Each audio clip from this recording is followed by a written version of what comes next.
I love Islam. Islam is absolutely my life. There's nothing in the world as important to me as Islam. And there is nothing in the world that I am not willing to give up for the sake of Allah, for Islam, and for the Muslims. That's a fact. It's an unquestionable fact. Because Islam is everything to me, because I know the power of Islam.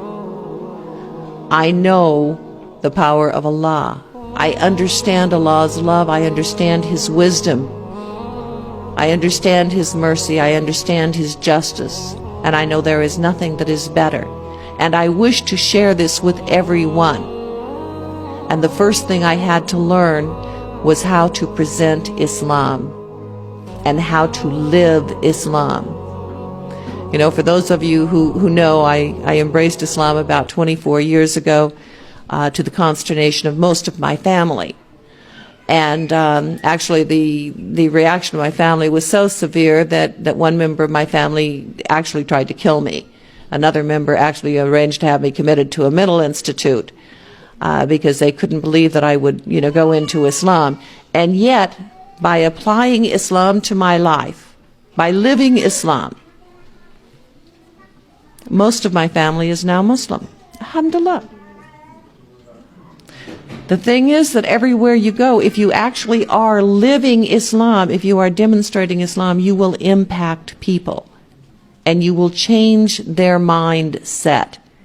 Now, when we go up to Congress, we go up to the Capitol Hill, talk to our senators or whoever up there, some people go up yelling and screaming and threatening.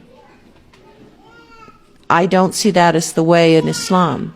The way in Islam is to introduce them to the truth. So first of all, I let them see me and know me as a Muslim woman, that they would know something of Islam. And then I can talk to them in gentle ways about what has to be done. And so we get a lot of things accomplished. It's not the strong, forceful, cram it down their throat way of the feminists. And I've been there, I've done that. I don't care to follow in that pathway anymore.